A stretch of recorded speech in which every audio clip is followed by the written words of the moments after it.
Hi everybody, this is Empress Wolf 888. I'm so sorry. I took a break for a sabbatical for a while, guys, and I took the time to enhance my gifts and to really lay a solid foundation for the channel. Um, for this channel, what we'll be doing is be doing monthly readings for all zodiac signs, and we'll be doing planetary alignments and how to cope with the planetary alignments.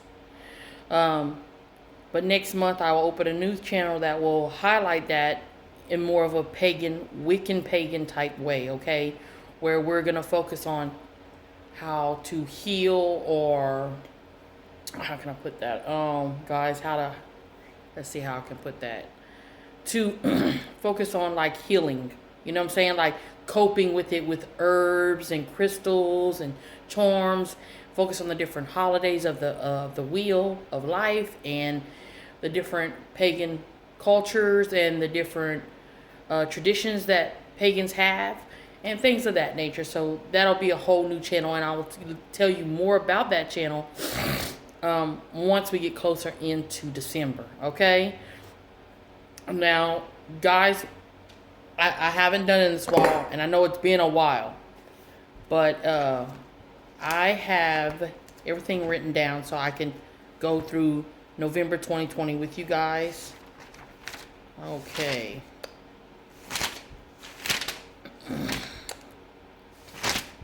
Okay. So,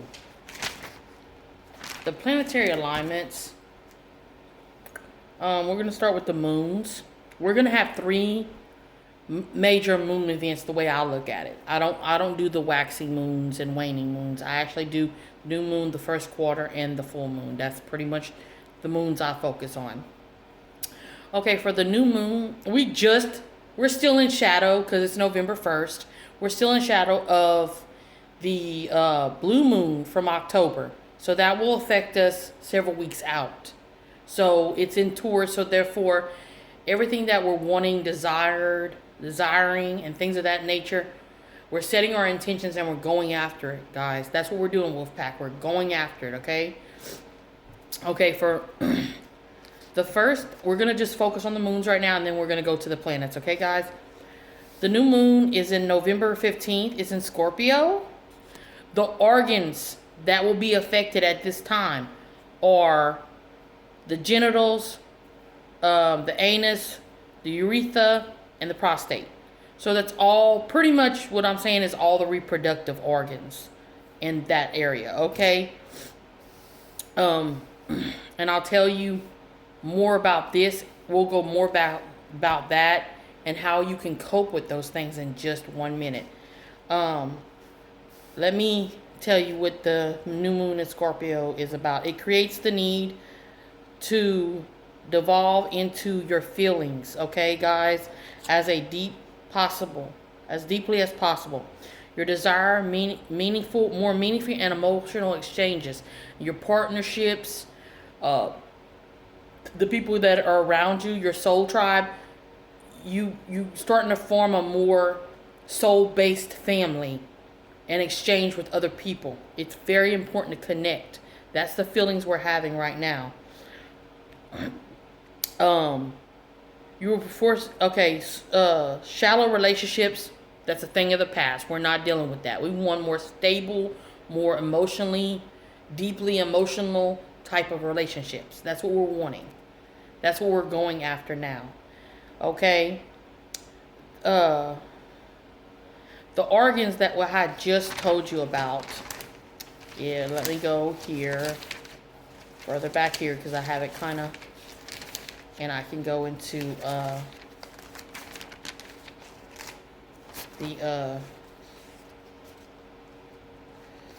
okay. Let me see.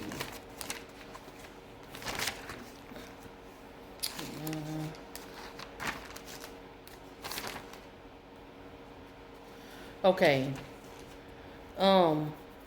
When it comes to the new moon in Scorpio, guys, for health, to help aid with your reproductive system issues that you may be having, you Um, you may want to get an amethyst or a smoky, hold on, or a smoky quartz, uh, and it'll help aid in any ailments you have with your reproductive problems at this time. Okay.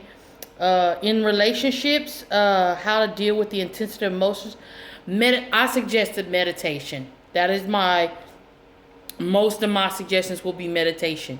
Meditation is a good way to balance out our chakras and to center us in every way, especially when we're dealing with an emotional situation or alignment or anything of that nature. Okay, so that's something I do suggest. I also suggest, because it's in Scorpio, I suggested also that Scorpio is a water sign. So I'm saying go near a body of water. I know it's fall and I know it's cold outside. It's starting to get colder, outside. But a brisk walk near a body of water wouldn't hurt. A river, a lake, a stream, a park that may have a pond there, maybe even the beach. It'd be a little bit cold because you're so close to the water and the beach area. I would think it'd be cooler. But those are things that you could help center yourself emotionally. Another good idea at that time I would think would be like maybe bring your your ear pods and your phone, or some type of music device that you could listen to balance you out, to kind of like meditate and take in the nature. We Being a part of nature, being grounded into nature is what you need to do. You need to ground your emotions, and the best way to do that is to meditate, guys. Meditate. If your emotions get too high, I suggest a sabbatical where you can concentrate on your spiritual self. Always check in with number one, guys, your inner self. Always make sure your inner self is good. Always keep your chakras and everything lined up. And it's very difficult at times, especially with life and the situations that life brings, okay? Now moving on to our next phase, our next moon phase would be the first quarter. First quarter moon will be on November 22nd. It will be in Pisces. More water, guys, more water. And your organs that you're affected are like your pineal gland, your feet, and your toes, okay? Those are the areas affected, okay?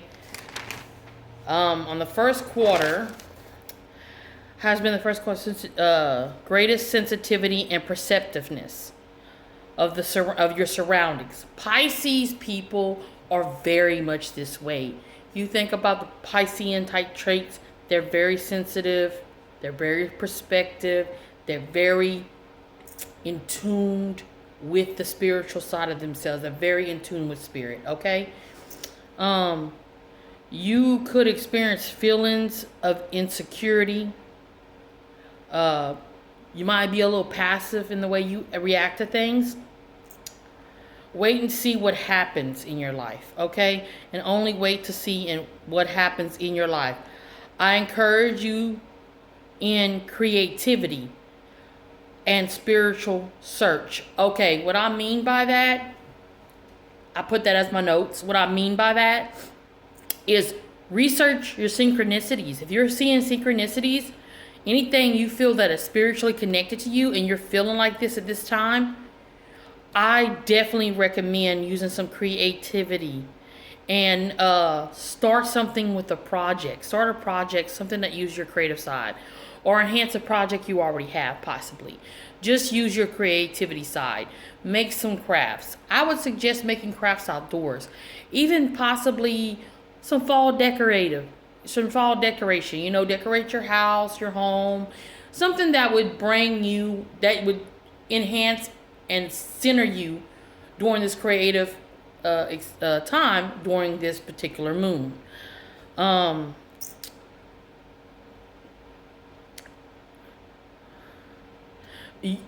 You will benefit greatly with Pisces. They are very imaginative. So use your imagination.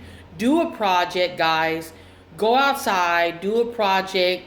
It's so close to Thanksgiving, guys. Y'all might want to put some really cute Thanksgiving type maybe some little turkeys somewhere, pumpkins, things of that nature that would make you feel more grounded. That's another thing. Fall is all about earth and nature. So if we could just take the time and put ourselves out there in nature and let nature heal us, we would be better off, guys. I think we would be better off. So I strongly advise you to do something very creative. Use your imagination. Get those juices flowing inside yourself, and keep your meditation going. Keep your chakra in check. Keep all that in check at this time. Okay. Now let's go back to the first quarter moon in Pisces. For health, get you a Hemanite or a black obsidian. It'll help with your toes, your hands, your feet, your pineal gland. If you have any of those type of problems at this current conjunction in the alignments, if this helps at all, I highly recommend those crystals. For creativity, to keep boost your creativity and keep your creative juices flowing. Cornelian stone. It's very good for that. It's very good to keep.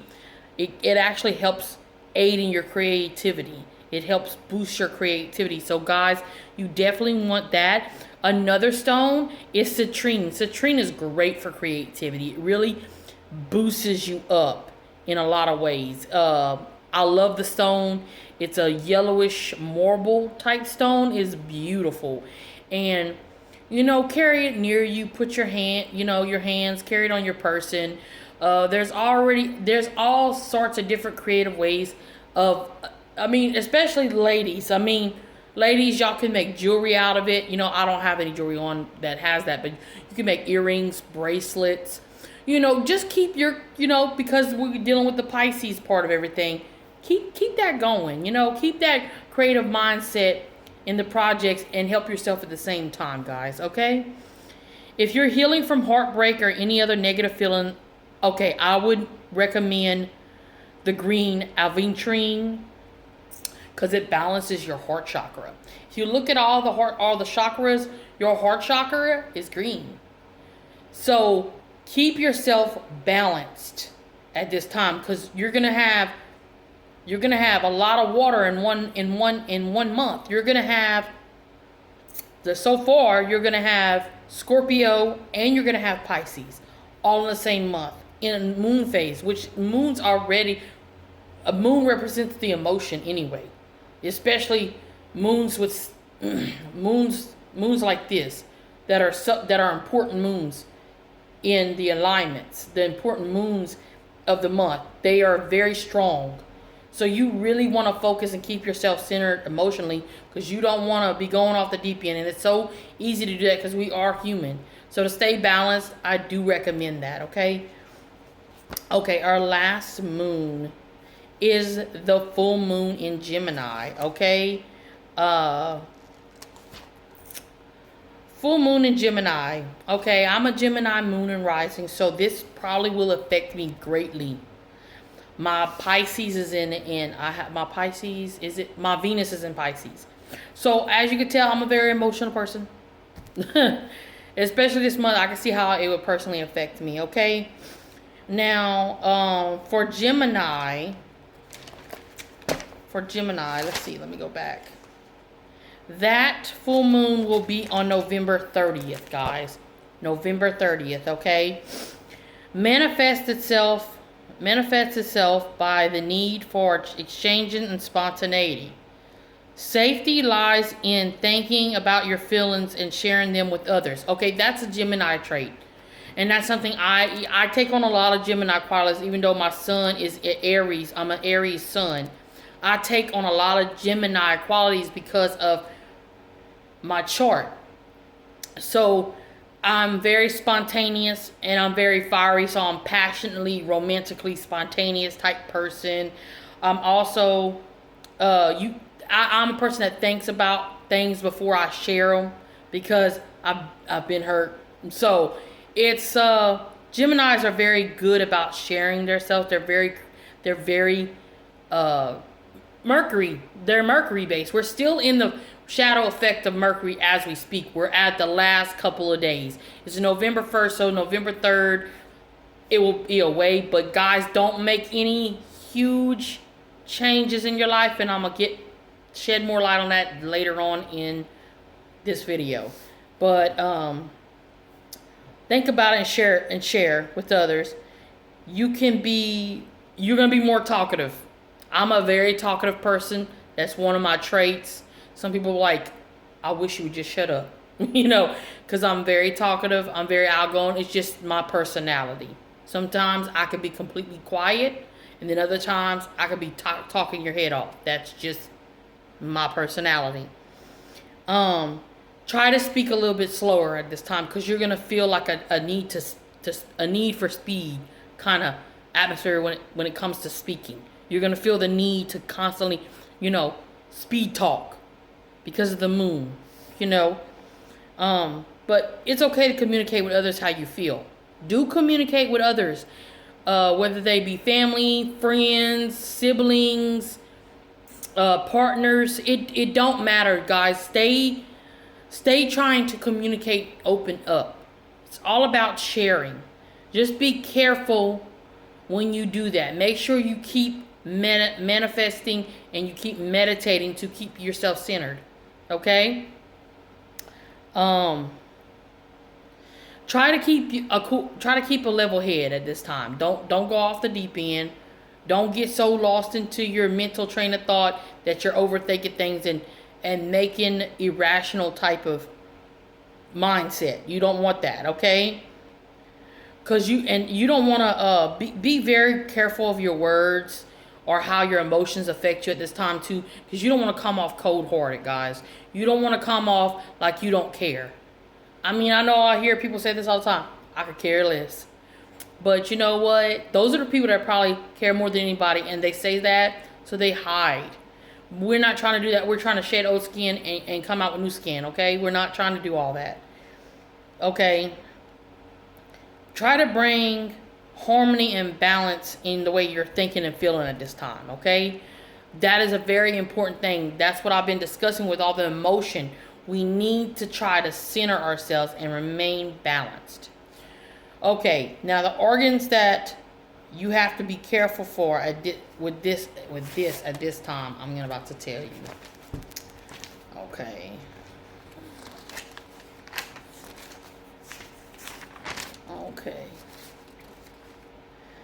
Okay, your shoulders, your arms, your hands, your bronchial tubes, and your lungs. Geminis, I will tell you, Geminis are known to be good with their hands. I'm going to just say that. And I've been having a lot of arm and shoulder and hand issues, but that's due with a lot of my creative side that I've been using. So, especially when I'm more focused on building my channel, or aka channels, bigger and better than ever before. I've got a more solid format. Okay, so I am trying that as we speak. So when you go to look at, we're going to go to look at the ways we can cope with it. And full moon in Gemini. Okay, for your health, get aragnite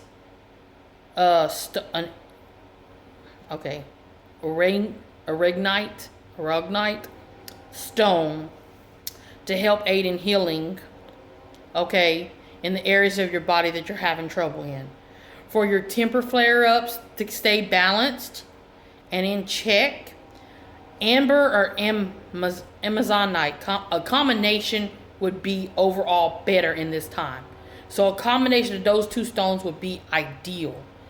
On top of the fact you would also have the aragonite to balance you out with your health. So if you're having any of those problems, guys, do try to get these stones. You can buy these stones on Amazon's a good place to do it. I've seen them on Etsy. I would definitely bless my stones. I wouldn't start using them right away. I'd put gloves on because you don't know who touched them before you. And sometimes, not to be evil, but being wicked, I've learned, and being a witch, I've learned, people can actually put curses on you through that stone. And once your energy touches it, it can actually cause problems in your life. So I would definitely see to it that I use sea salt and purified water. Not the water out of the sink, and it does make a difference.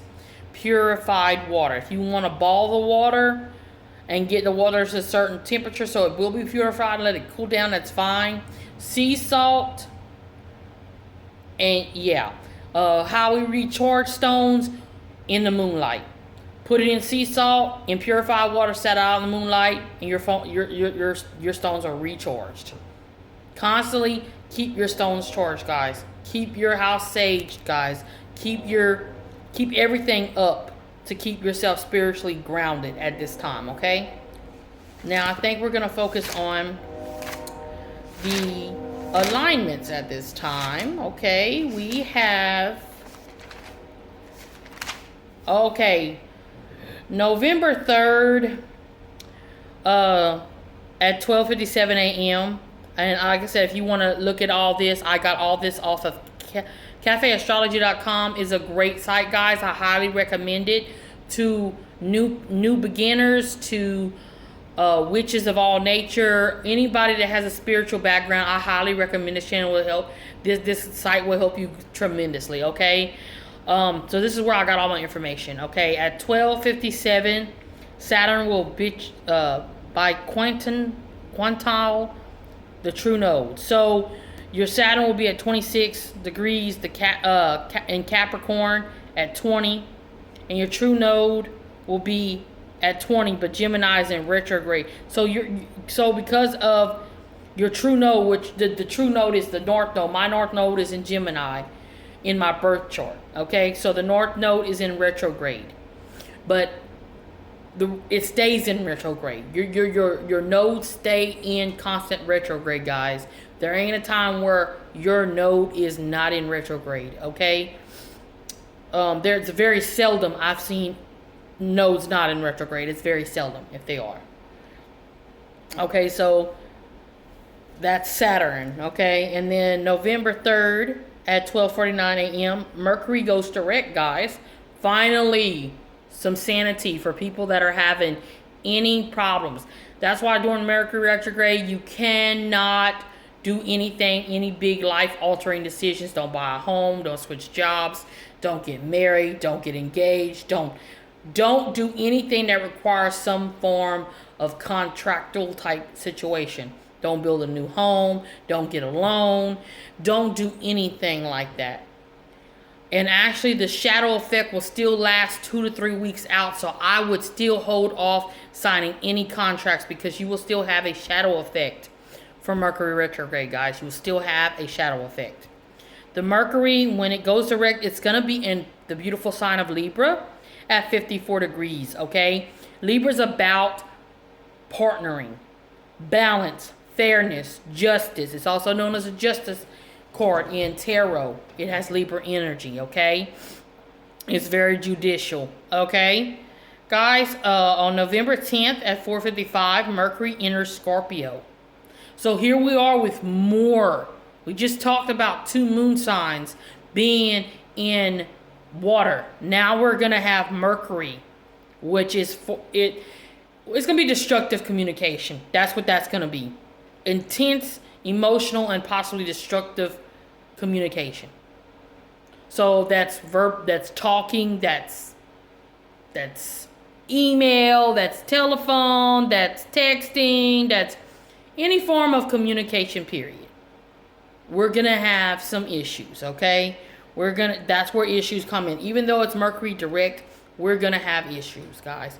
We're going to have issues when we're communicating with other people. Mercury's at 0 and Scorpio's at 0. So you know what? This is going to be some crazy things because it don't even have a degree. So this could affect the entire collective on a certain scale. Depending on your placement, possibly I would say your placement in Mercury in your chart would depend on how much it will affect you. And for me, since Gemini moon and rising, Gemini's connected. Our ruling planet, Gemini's ruling planet is Mercury. So there you go. So that will be a very big, intense, emotional situation for me because my moon and rising is in Scorpio. So that's how a rising is how you ascend. So I ascend on the level of a Gemini. I'm more communicative how I ascend. I use my hands' way of communication to up my ascension, okay? In love and ascension, okay? Okay, guys. Okay, November 12th at 4:34, Jupiter conjuncts Pluto. So Jupiter is all about luck. It's all about luck.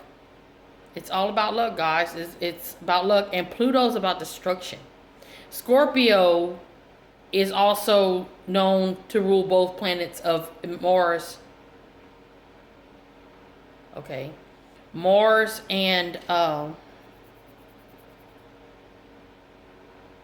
Mars. Okay, Scorpio is ruled by Mars and Pluto because the way Scorpios are. They feel deeply, but once you betray them, they become very destructive in their behavior and their actions. They can get very destructive because you hurt them.